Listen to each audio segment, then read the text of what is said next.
Now, live from WKYC Studios, this is What's New. Preserve, protect, and defend the Constitution of the United States. the Constitution of the United States. So help you God. So help me God. Congratulations, Mr. President.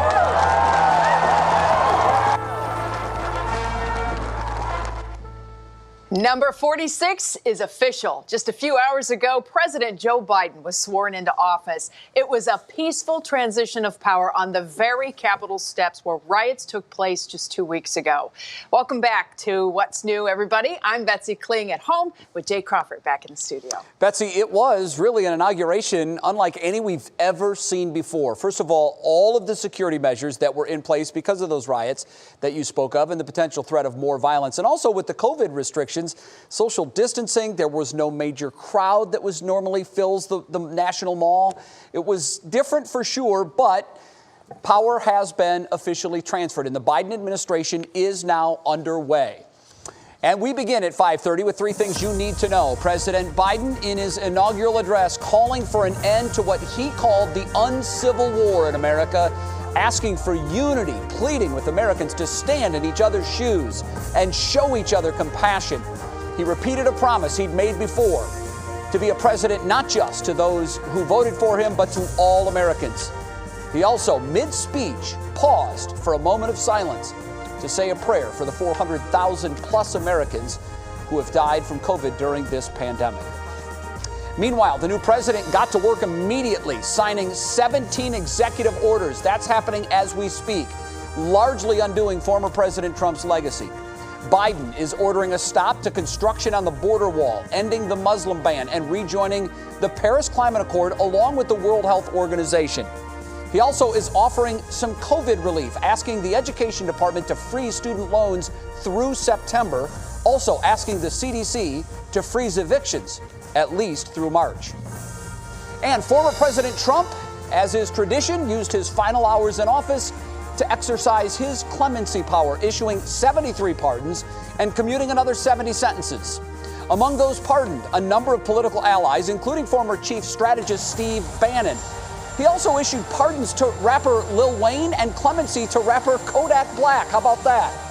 In case you're wondering how Trump's 143 pardons and clemencies stack up historically, President Barack Obama set the record, granting 330 clemencies on his last full day in office in 2017. Well, now to today's top talker, and I guess you could probably imagine what we're going to be talking about. History being made. Kamala Harris took office, making her the first woman to be vice president of the United States. Our Jasmine Monroe shares the story of her historic mark on this nation. It's a monumental moment in history. Today will be a historic day across the board when the first Black South Asian female vice president, Kamala Harris, takes her oath in office. It is going to be not only wonderful for us as elected officials and aspiring politicians to see her, but also for so many others who doubt whether or not we have the ability, the wherewithal, or the skills to be the vice president of the United States. Kamala has not only paid homage to her lineage, but her sisterhood, Alpha Kappa Alpha Sorority Incorporated. Sora Belva Tibbs says she's a game changer. With Kamala Harris, we will return to a time of civility, transparency, and excellence. So I am thrilled that Kamala Harris will be the next Vice President of the United States of America. Not to mention, fighting for equality has always been on Kamala's agenda. And now that she'll take office, women across the U.S. are expecting even more change.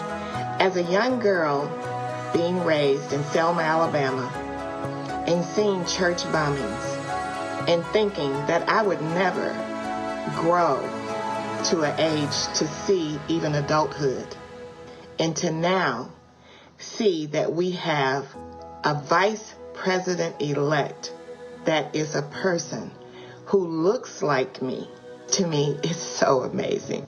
Setting the bar high and officially shattering the glass ceiling. It's now possible for little girls to dream without limits. I can do anything. I can be Follow your heart and your dreams will come true. I'm Jasmine Monroe, 3 News. I have to admit, I got a little emotional when that moment came today, and I got to watch that with my girls here in the living room, just thinking of future possibilities and just wanting all the best for them. And it was just one of many historic firsts within the Biden-Harris administration. Keep in mind, Biden is the oldest U.S. president to take the oath of office. If confirmed, Pete Buttigieg would be the first openly gay cabinet secretary, too.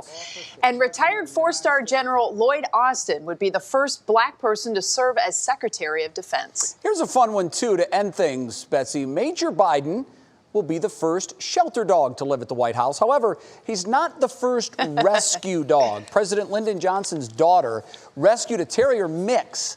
The Biden family adopted Major from the Delaware Humane Society, or Association rather, in 2018. And Betsy, according to Market Watch, the story of how the Johnson dog came to be was Lyndon's daughter found the dog at a gas station on Thanksgiving in 1966. The family took the dog in, and before he knew it, he went from the gas station to the White House. Not bad. That's a pretty big story, right? I mean, it is. That's a good one. It is. Well, that brings us to today's question of the day. We want to know if you think President Joe Biden will be able to unite the country. You can vote by going to WKYC's Twitter page. While you vote, digital anchor Stephanie Haney joins us with a look at what the Biden presidency means for Ohioans. Hello, Stephanie. Hi, Jay. You know, power changes hands in Washington, D.C. all the time. So the question then becomes, what difference does it really make for the everyday lives of Ohioans? So on my 3 Things to Know podcast this week, I talked with our U.S. Senator, Democrat Sherrod Brown, and also Republican strategist Mahek Cook. Now, she served as the legal advisor for former Ohio Governor John Kasich when he was running for the Republican nomination for president in 2016. Here's what they think a Biden presidency means for Ohio. He will be an appealing presence in Ohio. I know he lost Ohio. Ohio is, as you point out, Stephanie, increasingly harder for a Democrat to win, but I won here decisively only a couple of years ago. Joe Biden's politics now are not much different from mine, and I think people will get more and more appreciate the work he does to help people get jobs, to raise wages, to provide health and pension benefits to people, and that will matter. Well, it's going to be interesting how Joe Biden works with Ohio because we are Republican controlled. During the Georgia races, he made several comments that he was going to be the most progressive president. That is not what Americans need right now. We want a solid foundation where we can protect the safety of our families, our communities, ensure that we can get back to work and reopen Ohio. We covered many of the issues that Ohioans ranked most important to them in polls leading up to the election. That includes who should be responsible for the COVID-19 vaccine rollout, stimulus payments, and also student debt relief, and other big issues like the opioid epidemic hit here in Ohio so hard, and also legalizing marijuana in the state. This episode is in 2 parts, Jay, so for people to find that, they just need to search for 3 Things to Know with Stephanie Haney wherever they get their podcasts. Sounds very interesting. Stephanie, thank you very much. We'll see you in a couple of minutes to find out what's clicking in Cleveland.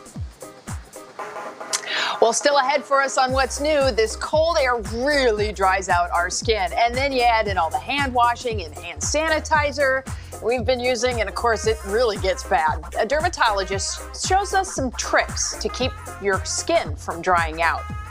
And former First Lady Michelle Obama's inauguration outfit is getting a lot of buzz on social media.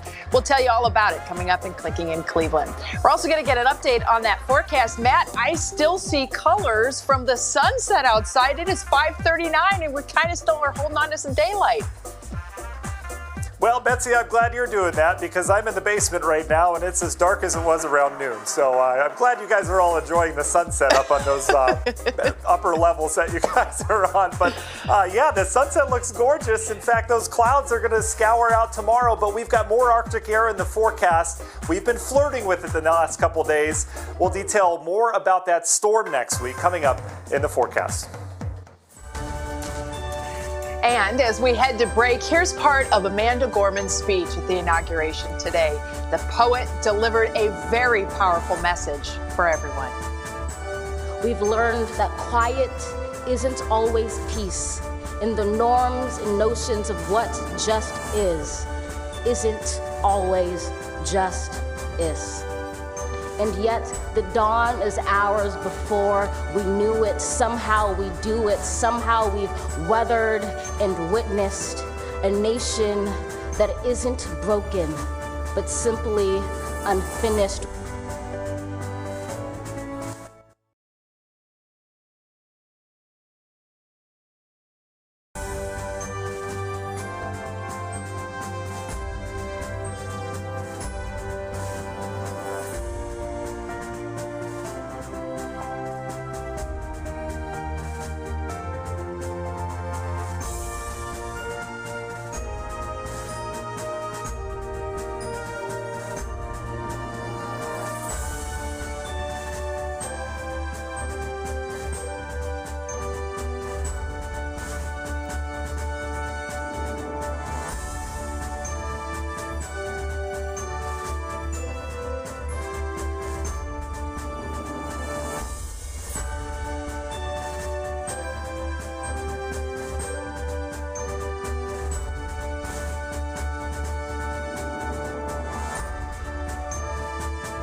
All right, time to get another check on the forecast. And Matt, as promised, temperatures this afternoon just kind of stayed steady in the mid-20s. Kind of boring weather, actually. Yeah, absolutely, Betsy. I'm glad we're going to get some action next week. I know some snow lovers are certainly happy about the potential for some kind of storm next week. But boy, if you were out in the lake effect areas, you have just gotten some real decent snow over the last couple days as we've had pretty decent snow out towards the snow belt. I'm just going to kickstart the computer real quick, if that's okay. That should do the trick. Here we go. All right, into the forecast, everybody. You can see the clouds that we've had today. We had the lingering lake effect this morning. That's all pushed out with that wind shift. Lots of sunshine off to our west. This is an optimistic forecast for our daytime on Thursday as we're going to settle somewhere in here. But there's another front coming down from the north that will kick off more lake effect and kind of reinforce our chillier air on into Friday. But again, that day ahead of us tomorrow is going to be filtered with this nice southwest wind. And that wind is actually going to do a number on our temperatures tonight. You'll see it here in your National Designmart hour-by-hour forecast. We start out right where we are right now in the 20s. But a nice southwest wind ought to bring our temperatures up to near 30 tomorrow morning. So rising temperatures tonight. We'll be in and out of the clouds overnight tonight. But your Thursday is going to feature breezy conditions, but it's also going to be mild. I think with that nice southwest push, we bring out some sunshine. Temperatures ought to top out near 40 degrees. That's going to feel nice compared to the last couple days, but watch how quickly things change. Tomorrow evening, we bring the clouds back in, and then Thursday night on into Friday morning, that front you saw off towards the north slides through. That will change our wind direction and bring back that cold air again. We'll likely have some lake effect snow around, perhaps advisory level out towards the snow belt, maybe get a couple inches out Lake Geauga, Ashtabula County. That would be Friday. We'll have to keep an eye on that, but overall we're going to be much colder on Friday with temperatures not doing a whole lot. In terms of the cold air, yeah, we've got a batch of it now, but watch as we go through time. Another little dose coming in here Friday and Saturday. Temperatures are going to struggle to get out of the 20s both of those days. But then we're just kind of flirting with it. There's no direct polar plunge where we're in the teens and single digits, but right when we're on that line and where that cold air meets the mild air down towards the south, that's where you start to have some problems in terms of storm systems, and that's exactly what we're expecting to spin up as we go into next week. So let's take a look at that system. I'm going to start you out on Saturday. This is when that cold high pressure is settling in. This is one model run, but most of the models agreeing on this setup where we bring that slug of moisture in here out of the Gulf. Look at all this moisture coming at us, and depending on where that low goes, we're either going to stay snow with some wintry mix, could get some rain in the batch. This is all Monday, and then on the backside it gets colder, and once you know, we might do it over again as we get in the latter half of next week. So whereas these snows that we've had haven't been real big, so there's not a lot of Gulf moisture, we're dealing with moisture next week. This is just one example of the heavier amount of snow in the northern end. Again, this can fluctuate either way, but you notice that potential's there for a decent system next week. Union Home Mortgage 7-day forecast, colder over the weekend, couple flurries and snow showers Friday. Here's that system Monday, Tuesday next week, and then it gets colder behind that. Betsy, we are sure locked in to a January-like pattern around here for sure. Well, it is January, so that's just about right. All right, Matt, we'll catch up with your forecast again coming up on Front Row. Jay? Betsy, it's Wellness Wednesday, and today we're talking about dry skin. You know it. You have it. It's one of the many unwanted consequences of winter. With the mix between drier and cooler air, along with that blowing heat in our homes, well, we're bound to have issues with our skin. And now we're adding more hand sanitizer into the mix, which you already know dries things out considerably. So we reached out to Dr. Faith Durden. She's with Western Reserve Dermatology, and we asked her to show us easy and affordable ways to keep our skin from getting dry and itchy. First up, she recommends creams over lotions. Creams have a lower water content, so they're not going to evaporate as readily as a lotion. Likewise, using moisturizers that contain colloidal oatmeal can also prove beneficial, particularly for individuals who are prone to having eczema. Okay, that's interesting. Her top creams include Aveeno and Gold Bond, among others, and they do all have these oatmeal bases to them. It's crazy. I never knew that. Next up, what about our faces? Durden says don't be afraid to switch up your face cleansers during the winter months. She recommends trying to find yourself a hydrating cleanser like Dove Oil of Olay or black soap, which has 3 very hydrating ingredients. So the 3 ingredients that comprise black soap include glycerin, coconut oil, and also shea butter. All 3 of those in and of themselves are hydrating, but when they come together, they can really help retain the moisture. And don't forget about good old Vaseline. The doctor says she recommends putting it on your lips, elbows, hands, and feet. Also, adding Epsom salts to your bath water will help moisturize your skin. And of course, and this is very important, all through the year, hydrate properly. Drink as much water as you can every day. It's good for the body. Next on What's New, on this historical day from Washington, D.C., what are Clevelanders clicking on online? Steph's joining us again with Clicking in Cleveland. And a special bond between a young set of twins and a dog named Pizza. It's our Show Us Something Good, and it is good, and it's coming up. Right now, time for your pop quiz. How many words were in George Washington's second inaugural speech? 75, 135, or 315? Think about it for 2 minutes. We'll give you the answer when we come back.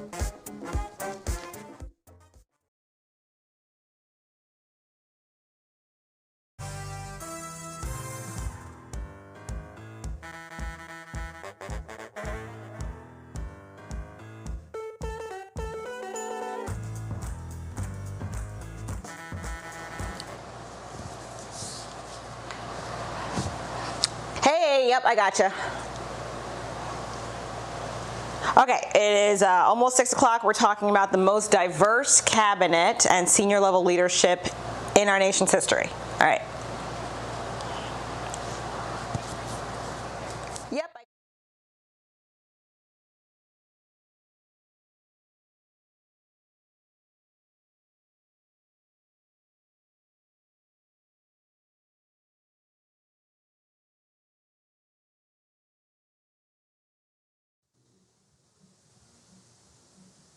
Yes, I am.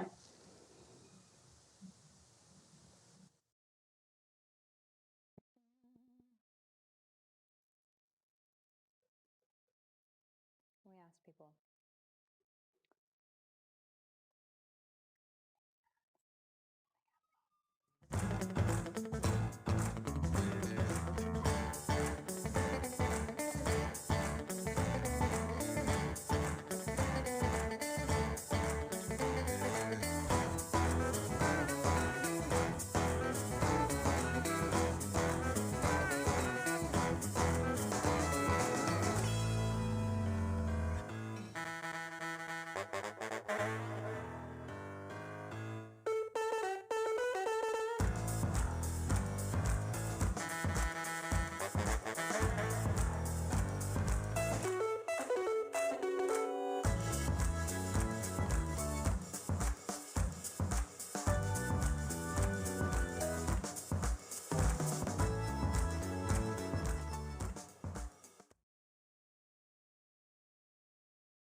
Well, it's my kind of speech. George Washington's second inauguration address was all of 135 words long. Quick and easy. Betsy? It is pretty fast, most certainly. All right, it is time to see what is clicking in Cleveland. And for that, of course, we bring back our digital anchor, Stephanie Haney. And Stephanie, it's Inauguration Day, so I have a feeling that's what a lot of folks are talking about. It really is, Betsy. And on this historic day, with power swinging from Republicans to Democrats in the Capitol, we asked people, will President Joe Biden be able to unite the country? Right now, you say it's pretty much a toss-up. About 40% of people think it's too big of a task, but 38% say yes, it can be done, and about 23% aren't sure. Now, in the spirit of unity, Republican Representative for Ohio, Dave Joyce, shared that he would be at the president's swearing in, as he has been for the last 4 inaugurations, regardless of which party won. Democrat Representative Marcia Fudge from Cleveland called this a new day and quoted the late Representative John Lewis, urging people to be hopeful and optimistic. Now, one message that really stole the show today came from the country's youngest ever inaugural poet, Amanda Gorman, just 22. Listen. The globe, if nothing else, say this is true. That even as we grieved, we grew. That even as we hurt, we hoped. That even as we tired, we tried. That we'll forever be tied together, victorious. She said she wrote the poem both before and after the riots in D.C. and with renewed energy afterwards. You can listen to all of that on WKYC.com. And everyone online was talking about the fashion at the inauguration today, especially the look worn by Michelle Obama. She had on a matching purple turtleneck sweater and pants with a jacket by emerging black designer Sergio Hudson. And another young black designer, Christopher John Rogers, plus Hudson put together Kamala Harris's look, a purple dress and a long purple jacket with a black mask. Now, the men of the day, President Joe Biden and our country's first ever second gentleman, Doug Emhoff, they kept it classic. Betsy, they both wore suits by Ralph Lauren. Always fun to watch those fashions roll out. It's definitely one of the side gigs of the inauguration. All right. Thank you so much, Stephanie. We'll see you again tomorrow. For all of us, what's coming up next on What's New? Well, pizza, not the pie. The husky is the best big brother. How he takes care of his little human siblings. We'll show you some really sweet video. Then on What Matters Most at 6, historic representation. How President Biden's new cabinet will be the most diverse in more ways than one.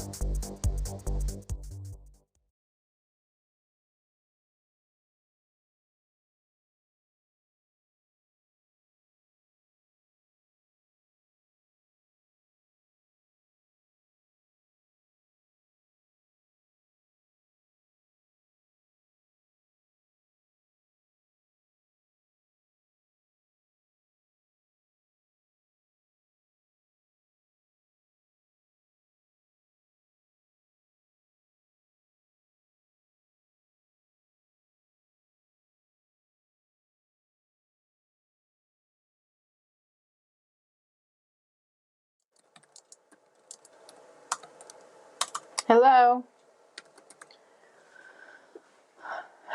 1, 2, 3, 4. Hello, 1, 2, 3, 4. Check, check, check. I'm still answering emails.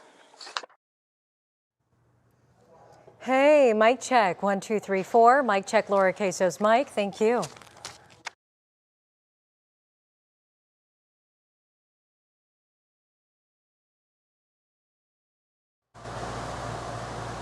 Yep. Mic check. It's Romney. We're talking about the most diverse senior cabinet ever.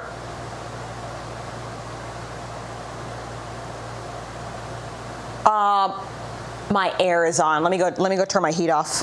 Hold on a second. Yeah. Hey, what's up, buddy? Sorry.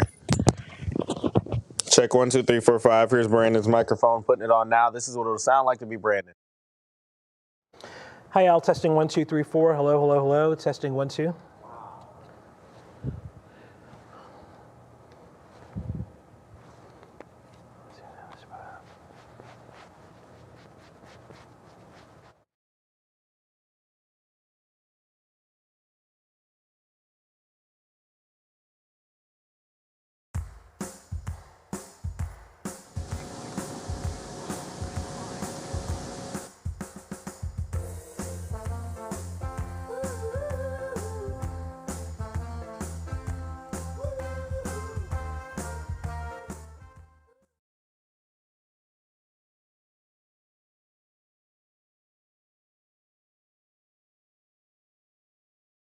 This land was made for you and me. Oh, this land, oh, this land. Jennifer Lopez singing This Land Is Your Land at today's inauguration.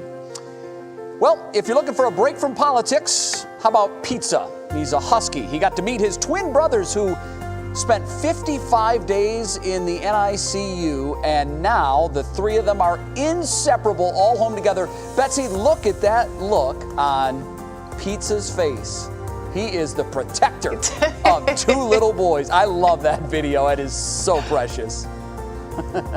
Oh, there's no better bond, certainly. All three of them just going to grow together. That's so cute. Best friends forever. Well, thank you all so much for joining us here on What's New on this very big inauguration day. Our coverage doesn't stop now, though. What Matters Most with Russ and Laura starts right now. A new era begins. Congratulations, Mr. President.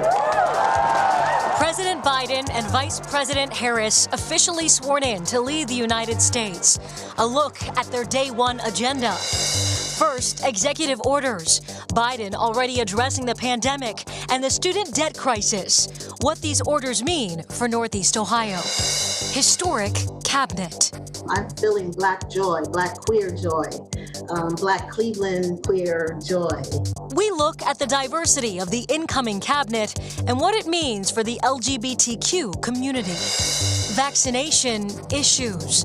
Why COVID vaccines in Ohio are taking longer to distribute. And it's not just the sign-up that's slowing it down. From the WKYC studios, this is What Matters Most. the 46th President of the United States, Joseph R. Biden, Jr. We've learned again that democracy is precious. Democracy is fragile. At this hour, my friends, democracy has prevailed. I pledge this to you. I will be a president for all Americans. All Americans. And good evening on this historic Wednesday at noon today. Joseph Robinette Biden Jr. became the 46th President of the United States. I'm Russ Mitchell. And I'm Laura Caso. Let's get to NBC's Alice Barr with the latest on today's transfer of power. Outside the U.S. Capitol that helped shape his life and career, Joseph R. Biden today becoming the 46th President of the United States and vowing to serve every American. This is our historic moment of crisis and challenge, and unity is the path forward. The rituals of the peaceful transfer of power taking on deeper meaning in the very spot where a violent mob tried to derail democracy. It did not happen. It will never happen. Facing a field of flags in place of the supporters who could not safely travel here, President Biden vowing to beat back the pandemic and bridge the jagged political divide. We must end this uncivil war that pits red against blue. He explicitly condemned white supremacy on a day when this country marks a milestone moment. To our first African American, our first Asian American, and our first woman vice president. Vice President Kamala Harris taking her oath of office and smashing barriers of gender and race. So help me God. Her predecessor, Mike Pence, standing by, along with 3 former presidents who joined President Biden to pay respects at Arlington National Cemetery. The outgoing president leaving Washington this morning, the first in 152 years to skip his successor's swearing in. Now, former President Trump telling a small group of supporters, I will always fight for you. I will be watching. President Biden taking his place in the White House in a moment of ceremony and celebration, but also solemnity. The new president immediately getting to work, eager to sign more than a dozen executive orders, including on climate change and mask wearing, also unveiling a sweeping immigration reform bill. The self-proclaimed average Joe, who sought America's highest office for decades, now begins the true test of governing and turning ideals into reality. In Washington, Alice Barr, NBC News. Vice President Harris made history today as the first female, Black, and South Asian to reach the second highest political office in the land. And the new administration is also ushering in the most diverse cabinet in U.S. history. President Biden will have the most women in a cabinet with 46%, and the most racially diverse cabinet as well, half from traditionally underrepresented groups, a big difference compared to the Trump administration, which was 83% white. And we're seeing the most LGBTQ cabinet level members as well, with 3 identifying as gay or transgender. Romney Smith takes a look at the new administration. President Biden has tapped 3 high-level federal employees who are also sexual minorities. Pete Buttigieg will become the Transportation Secretary. Dr. Rachel Levine will become the Assistant Secretary of Health and Human Services. And Sean Skelly on the Department of Defense transition team. Diversity consultant Chichi Nkemere says this is progress. That you can be elevated to these positions without being tokenized. You can be elevated to these positions and other people, allies, advocates, accomplices, will also notice your good works. Their jobs highlight their knowledge, skill, and expertise. And Phyllis Harris with LGBT Cleveland says it will have a big impact on young people. Little LGBT kids who are questioning or who know who they are, they're learning and they're watching and they're seeing themselves. And these recent assignments are a testament to what is possible. Bethany Studenik with Enlightened Solutions says some adults will also have to adapt to accepting these new leaders. This is about respecting people's humanity. And it's about respecting their ability to assert their own freedom, right? So even if you have different beliefs about this, even if you have different thoughts about this, this is not about you. Even with this progress, Harris says the LGBT community has a long way to go for equal rights. It is not going to change overnight. There's still going to be work to do. We still don't have federal protections. But for now, she celebrates. I'm feeling Black joy, Black queer joy, Black Cleveland queer joy. Now, President Biden promised when he was a candidate that he would have the most diverse staff ever, and it looks like he's trying to deliver on that promise. Okay, Rodney Smith, thank you. And with today's transfer of power in D.C., the Cuyahoga County Party chairs are weighing in on how the Biden administration will impact our area. Using their Build Back Better platform, I just am confident that we'll see more resources coming into our city, being continuously ranked amongst the poorest in the nation. And now with the future appointment of Congresswoman Fudge becoming Secretary of HUD, I think we'll see a dramatic change in the landscape in our region. In terms of how the election ran here locally and in terms of just moving forward, I think there'll be differences in policy. So you'll see local Republicans be part of that discussion and debate. And I think that's the process, part of the process, and we will have a voice at the table. You can find more local lawmaker reaction up on our website, WKYC.com. As Alice Barr mentioned earlier, this afternoon, President Biden signed 17 executive orders undoing Trump administration policies. They include reversing the travel ban, stopping the construction of the southern border wall, and requiring masks and distancing on all federal lands. The president is also re-enlisting the U.S. in the World Health Organization and rejoining the Paris Agreement on climate change. Also, Mr. Biden issued extensions on eviction and foreclosure moratoriums and a student loan pause until October. We spoke with a local college professor about it. There are a lot of people facing eviction right now. There are a lot of people facing staring at homelessness right around the corner. And this is really going to save a lot of households, not just in the Northeast Ohio area, but really all over the country. President Biden says a letter left to him by former President Trump in the Oval Office was, quote, very generous. President Biden said since the letter was private, he won't discuss it publicly until he speaks with the former president. Before leaving office, former President Trump issued 143 last-minute pardons and commutations. They did not include former Cuyahoga County Commissioner Jimmy DeMora. DeMora was convicted on corruption and bribery charges in 2013 and sentenced to 28 years in prison. He is currently appealing his conviction. Ohio now joins a list of states that had to toss COVID vaccines because they were not properly stored. The Ohio Department of Health wants the State Pharmacy Board to investigate why Specialty RX in Columbus did not keep 890 Moderna vaccines at the right temperature. Those doses cannot be used. And that's adding to the issues many are having just to get a vaccination appointment. It's happening here in Ohio and really all over the country. Brandon Simmons spoke to Greater Cleveland Health Commissioners about the delays in distribution. Around the country, there are lines of cars at vaccination clinics held at theme parks and even sports stadiums. While it appears the vaccine is readily available, reality shows we're facing a serious supply shortage. We still need a lot more vaccine, Brandon.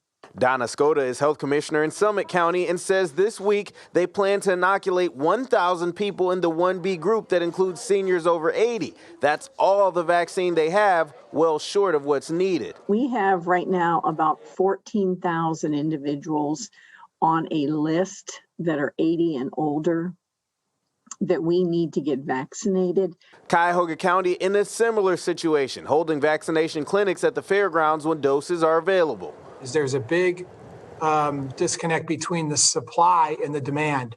About 31 million doses have been manufactured by Pfizer and Moderna. If distributed equally, each state would only receive 620,000, not enough to cover eligible groups that include healthcare workers and the elderly in the coming weeks. There was some sense at the national level that there was additional vaccine that was held back in a stockpile at the federal level. We've recently heard that that's not the case. The Ohio Department of Health confirmed a, quote, small amount of vaccine is held in a stockpile in case of emergency, with most doses already distributed around the state.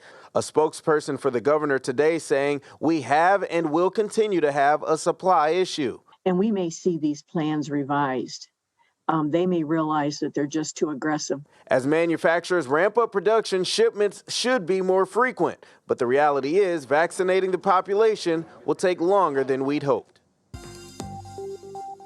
Now, it's still important for people in the eligible groups to sign up so that they can receive the vaccine as soon as the supply is able to accommodate them. In the meantime, Laura, the word I kept hearing today is patience. Yep, that's what the governor also has been saying all along. Brandon Simmons, thank you. Coming up tonight, answering your questions. Monica Robbins joins us to help clear up confusion around the COVID vaccine. So make sure you grab a pen and paper during this break. She has numbers to call to register. Also, hi, Jimmy. Coming up in sports, Browns general manager Andrew Berry on what do you do for Baker Mayfield contractually. And it's a big night in Cleveland. Kyrie Irving's back in town. He's a net. Betsy. Well, Jimmy, a little snow early this morning and a whole lot of chilly temperatures this afternoon, but we got to see a little sunshine too. We'll talk more about chances for snow and sun coming up in the forecast. That's next.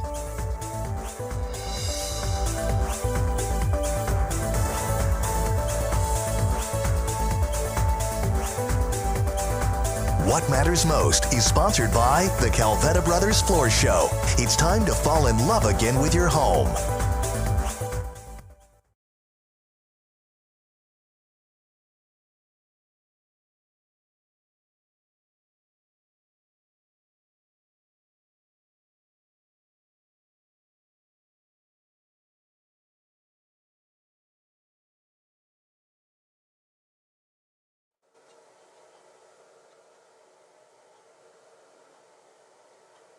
Hello, hello, hello. Checking the mic. 1, 2, 3, 4. Hello, 1, 2, 3, 4.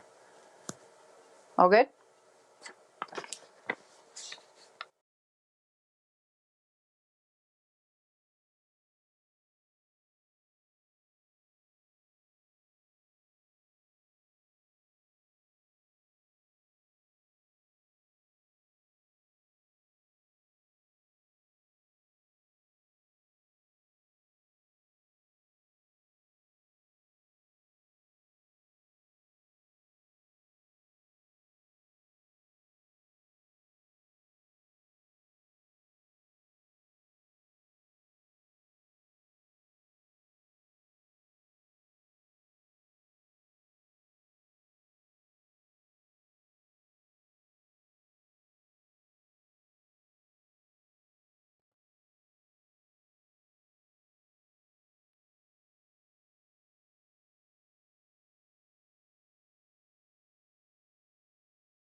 Here at 3 News, we hear your COVID vaccine concerns and questions, and we are doing our very best to get you answers. Let's bring in our senior health correspondent, Monica Robbins, who has been fielding dozens of messages from you to help explain. Monica, good evening. Good evening, Russ. I wish I had the perfect answer for everyone, but this situation is constantly updating and evolving, so I will do the best I can. Now, I've received several questions like this one. I have a younger family member who has cancer. Does she qualify to get a vaccine? Well, as of right now, apparently the answer is no. The state's underlying conditions list that opens up for vaccines next week is really specific. For example, it includes type 1 diabetics and lung disease folks who had to be hospitalized hospitalized within the last year, solid organ transplant recipients, and a specific list of genetic disorders. But right now, cancer is not on that list, although both the CDC and National Cancer Institute recommend vaccines. As of now, cancer is not included for vaccination next week. However, the governor has been known to tweak his guidelines, so stay tuned on this one, and hopefully things will change in the coming weeks. Now, the next question, I'm a healthcare worker, and I missed the first round of vaccines given by my employer. Now they're telling me I have to wait. Is that really true? Well, the governor ordered hospitals to finish vaccinating healthcare workers by last Sunday and then start the 80-plus group. Cuyahoga County Board of Health is still vaccinating healthcare workers, but if you're not registered by now, yes, you are going to have to wait. And if you decided not to get the vaccine and then changed your mind, you'll have to wait until there's enough supply to fit you in. But keep checking with your employer. All right, next question. I don't have a computer. What can I do? We keep hearing this one. Folks, I get it. Yesterday, I advised calling the United Way's 211 helpline. That still stands, but now University Hospitals and Cleveland Clinic provided phone numbers people can call to leave a message with their contact info, and a volunteer will call you back to get you registered. Now, this is only for those 80 and up right now who cannot register online. So for University Hospitals, call 216-800-9367. That's 216-800-9367. Now, Cleveland Clinic wants people to use their My Chart to set up their appointments. But for those of you who can't, you can call 216-444-2538. And again, these numbers are only for those people over age 80 who do not have access to computers to register. I'll keep trying to get these answers for you, folks.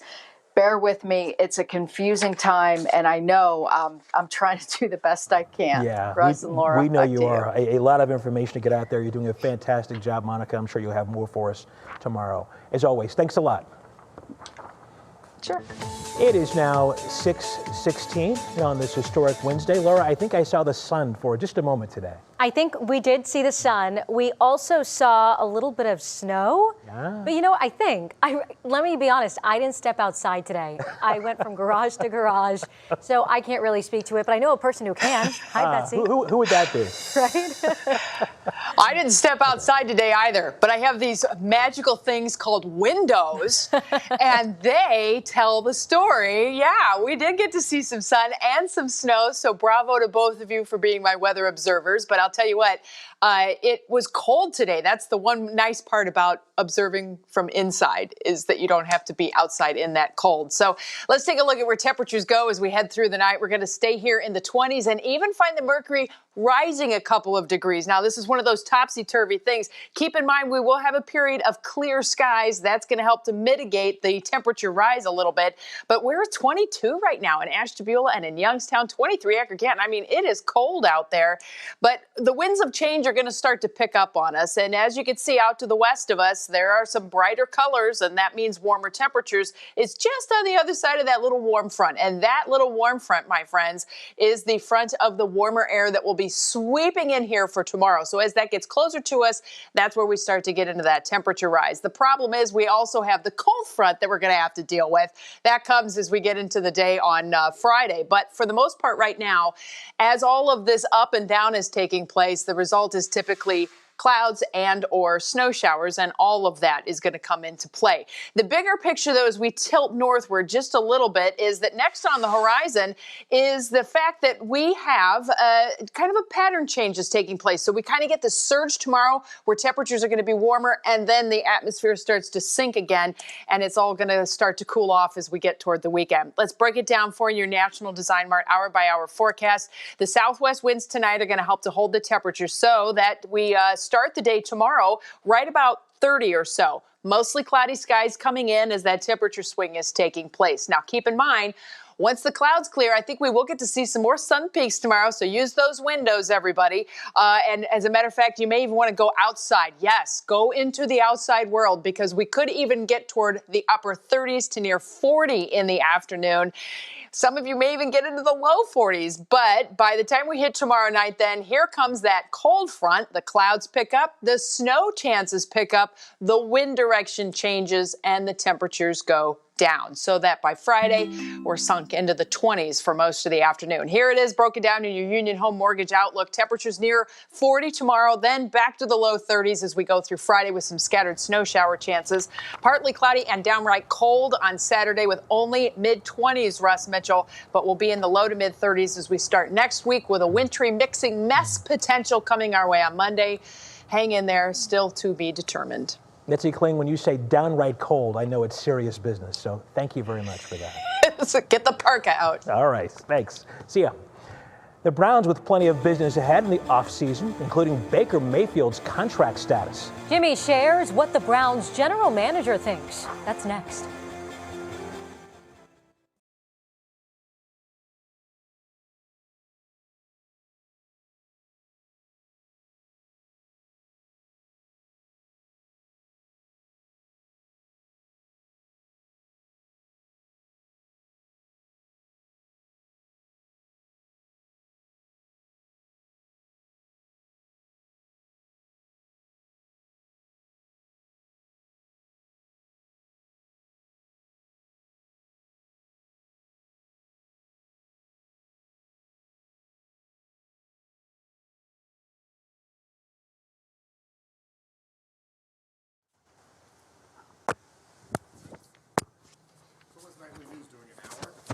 No idea. Hi, Al. Hi, Al. 1, 2, 3, 4, 5. 1, 2, 3, 4, 5.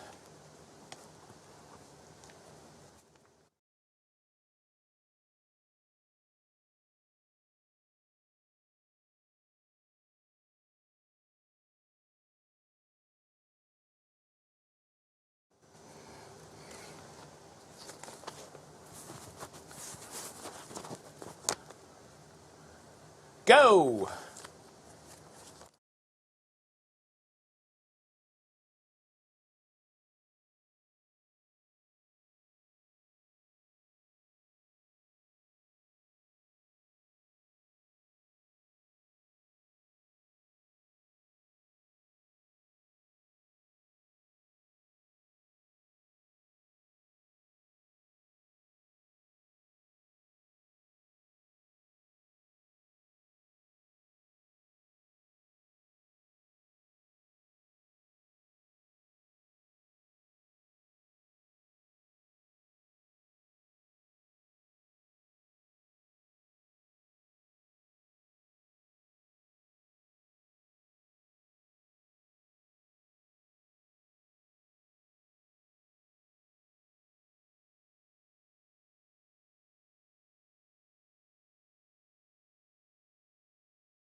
This sports report is sponsored by the people-pleasing people at Sarah Auto Park in Akron.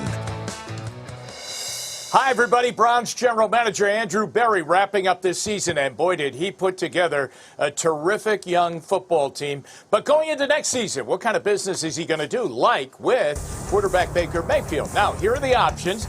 Do you just let his contract play out? Do you guarantee him the 5th year on his contract? Or do you right now say, he's our guy, let's get together on a long-term contract?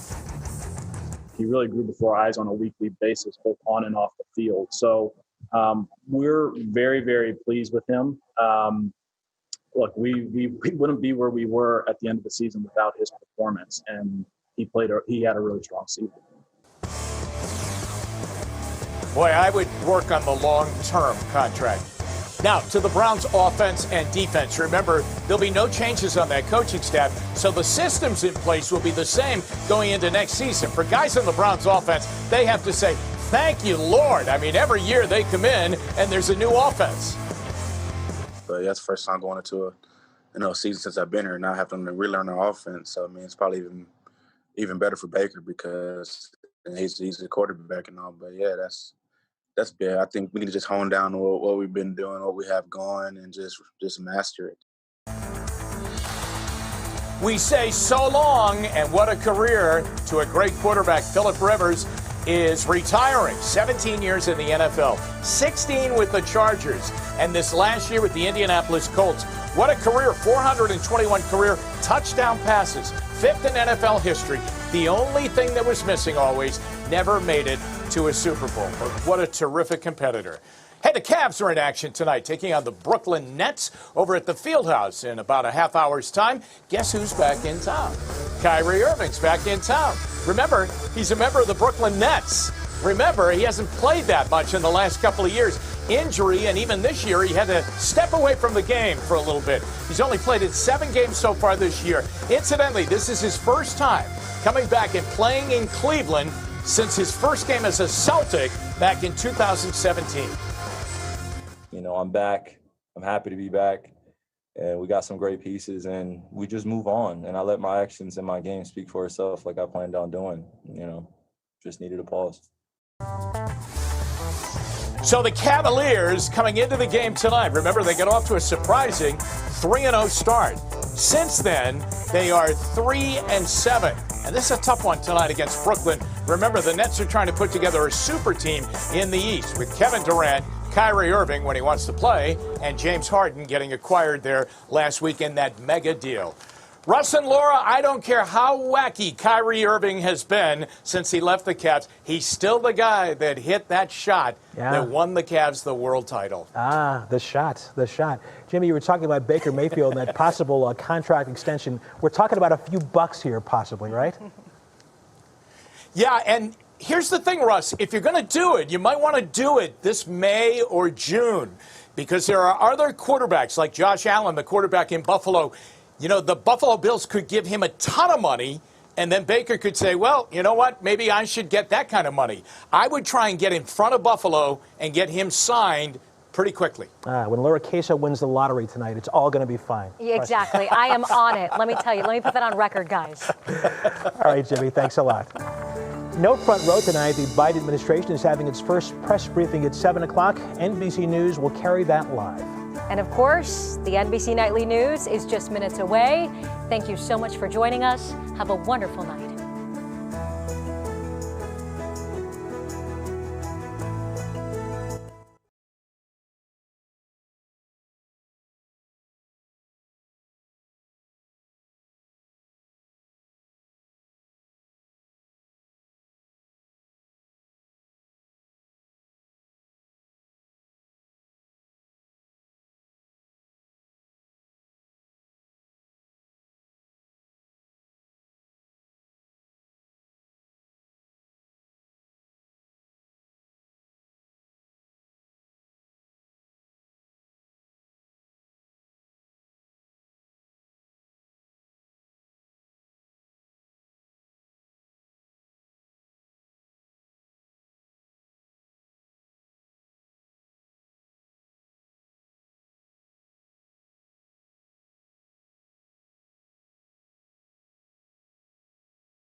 constantly try to do this. The question I have is, will Republicans meet him even a quarter of the way? They didn't for Barack Obama. Will they do it for him? And Andrew, let me talk about Vice President Harris for a moment. She's already hitting.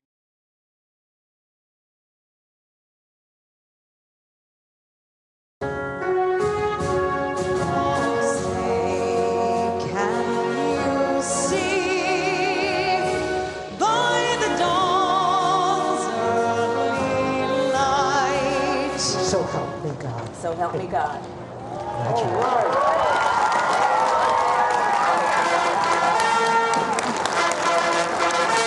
That I will faithfully execute. That I will faithfully execute. The office of President of the United States. Office of President of the United States. The 46th President.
Outside the U.S. Capitol that helped shape his life and career, Joseph R. Biden today becoming the 46th.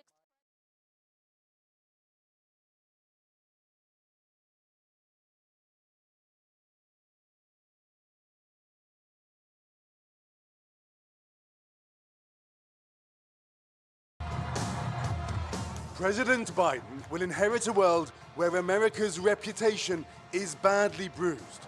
From Moscow, it's a very terrible situation in the United States, to the Middle East. More peace and less confrontations. This will be good. To Munich. You can't just act like nothing happened just because someone else has been elected, but I think it's going to change for the better. A new poll says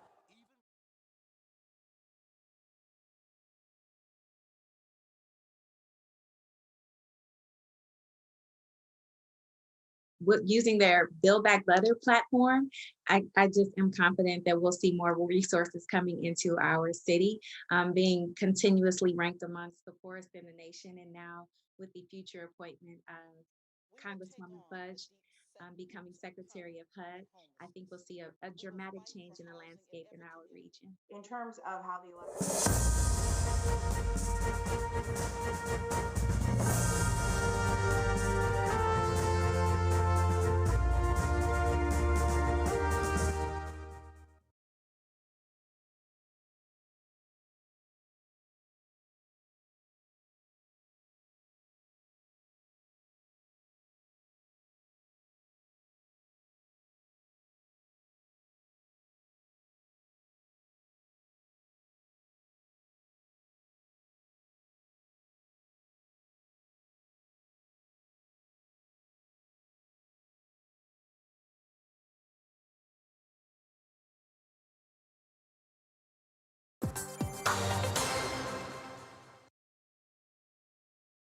Thank you.